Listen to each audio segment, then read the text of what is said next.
Será que toda pessoa negra que morre de maneira violenta no Brasil é vítima do racismo? Quer saber a resposta para essa pergunta? Então se ajeita aí e vamos lá. Eu sou Uri Paz, estudante de Sociologia e pesquisador na área de Relações Raciais, e criei esse canal com o objetivo de falarmos sobre os mais variados assuntos que têm as relações raciais como intersecção. No vídeo de hoje nós vamos falar sobre violência racial no Brasil. É um tema espinhoso, eu sei, mas que precisa ser discutido. Os casos mais recentes de violência racial que ainda estão presentes na nossa memória é o de George Floyd, que aconteceu em maio de 2020 nos Estados Unidos, e de João Alberto, que aconteceu no supermercado Carrefour em Porto Alegre. Esses dois casos têm em comum o fato de serem homens negros sendo assassinados de maneira brutal por agentes de segurança, seja o policial nos Estados Unidos, seja o segurança do Carrefour aqui no Brasil.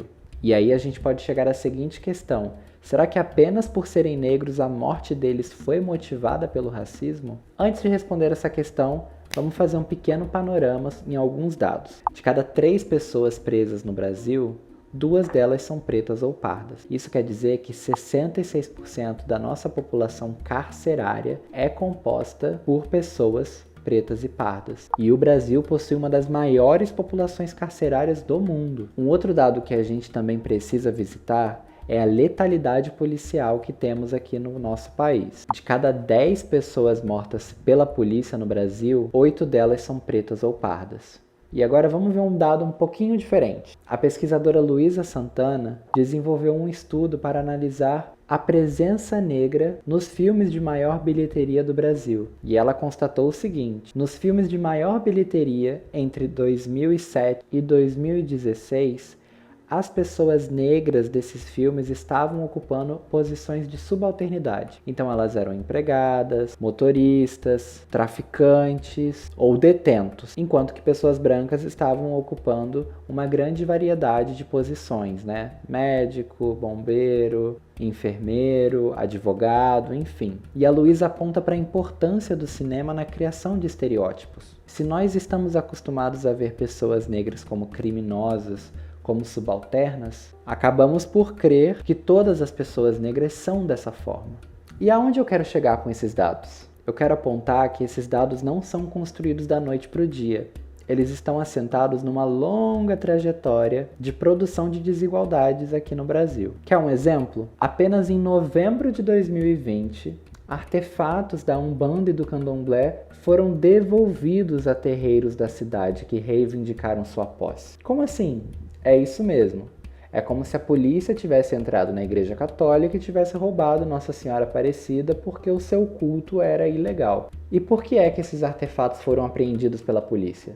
É que durante muito tempo na história do país, a perseguição à cultura afro-brasileira ou negra foi legal. Ou seja, estava na lei que era proibido rodas de samba, cultos de religiões de matriz africana, capoeira e várias outras expressões. E agora vamos voltar à pergunta principal desse vídeo. O caso de George Floyd e de João Alberto foram casos de racismo? Para responder essa pergunta, eu invoco uma pesquisa que foi realizada pela pesquisadora Vilma Reis. A Vilma Reis diz que todas essas violências que eu narrei para vocês estão conectadas com uma pedagogia do medo e da violência. Como assim? O que é essa pedagogia do medo? O que é essa pedagogia da violência? A Vilma Reis defende que os séculos de escravidão que aconteceram no Brasil não foram feitos da noite para o dia. E corpos só são escravizados com o desenvolvimento de uma tecnologia. Como assim?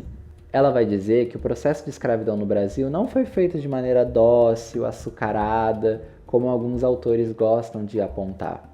Ela foi estabelecida na violência, nos castigos corporais e no estupro. O primeiro vídeo do canal fala sobre a revolta da vacina e como a Primeira República enxergava os corpos de pessoas pretas, pardas e indígenas. Dá uma olhada aqui no card, aproveita, deixa seu like e se inscreva no canal. O corpo negro, portanto, foi enxergado como um corpo que pode ser matado e que pode sofrer violências. E esse é um trauma colonial que a gente vive até hoje. Tá muito abstrato? Eu vou te dar um exemplo. Em 2014, um jovem negro estava andando no bairro do Flamengo, na zona sul do Rio de Janeiro, um bairro de elite, e um grupo de justiceiros acreditou que esse jovem era responsável por estar realizando roubos de bicicletas no bairro. Então um grupo de cerca de 15 homens espancaram, tiraram a roupa do menino, colocaram uma corrente de bicicleta no seu pescoço e o prenderam num poste. Essa cena não é um pouco parecida com os troncos? Vocês se lembram da Raquel Sherazade e do então deputado Bolsonaro entoando a célebre frase "Tá com pena, adote um bandido"? Pois é, foi com esse caso que essa discussão se acendeu. E esse caso foi parar em discussão na Câmara dos Deputados e gerou um debate acalorado entre a Benedita da Silva e o Bolsonaro.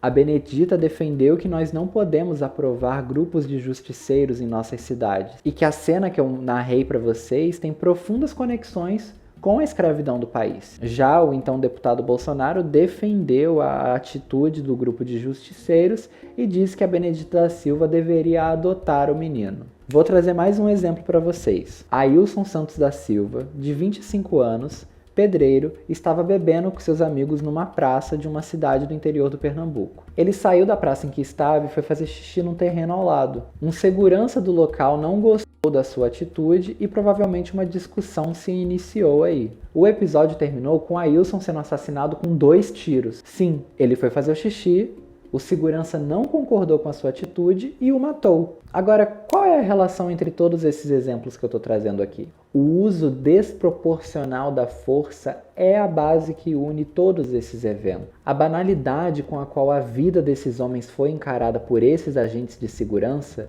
mostra como o racismo começa muito antes da bala perfurar o corpo de uma pessoa negra. Vocês conseguem imaginar uma pessoa branca sendo assassinada por fazer xixi em um lugar indevido? É difícil de imaginar. É por esses motivos que os casos que eu trouxe para esse vídeo possuem o racismo como pano de fundo. Porque é o racismo que permite que pessoas pretas, pardas, indígenas e amarelas tenham as suas vidas tratadas de maneira tão banal. Você já imaginou Porto Alegre ficando sem oxigênio nos hospitais? Bom, mas esse já é assunto para outro vídeo. Ficou com alguma dúvida ou quer levantar alguma questão? Fica à vontade para colocar aqui nos comentários. Aproveita, se inscreve no canal, deixe seu like porque na semana que vem tem mais. Até mais!